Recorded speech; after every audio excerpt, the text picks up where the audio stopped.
৩৪২ কোটি টাকার সন্দেহজনক লেনদেন করেছেন ন্যাশনাল টেলিকমিউনিকেশন মনিটরিং সেন্টার এনটিএমসির সাবেক মহাপরিচালক জিয়াউল হাসান এবং তার স্ত্রী নুসরাত জাহান। সব প্রমাণ হাতে পেয়ে তাদের বিরুদ্ধে মামলা করেছে দুর্নীতি দমন কমিশন দুদক। অবৈধ সম্পদ পেয়ে সংস্থাটি মামলা করেছে আরও একজন সাবেক প্রতিমন্ত্রীর বিরুদ্ধে।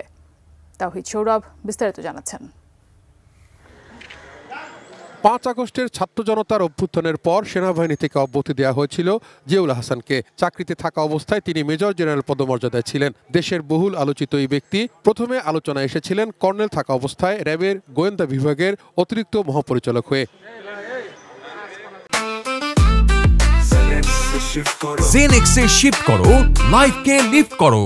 সবশেষ আওয়ামী লীগ সরকারের আস্থাভাজন হিসাবে টেলিযোগাযোগ নজরদারির জাতীয় সংস্থা ন্যাশনাল টেলিকমিউনিকেশন মনিটরিং সেন্টার এনটিএমসির মহাপরিচালক হয়েছিলেন। আওয়ামী লীগ সরকার পতনের পর তার বিরুদ্ধে অবৈধ সম্পদ অর্জনের অভিযোগ আসে দুর্নীতি দমন কমিশন দুদকে। গত ডিসেম্বর মাসে শুরু হওয়া সেই অনুসন্ধানে উঠে এসেছে তার দুর্নীতির নানা চিত্র।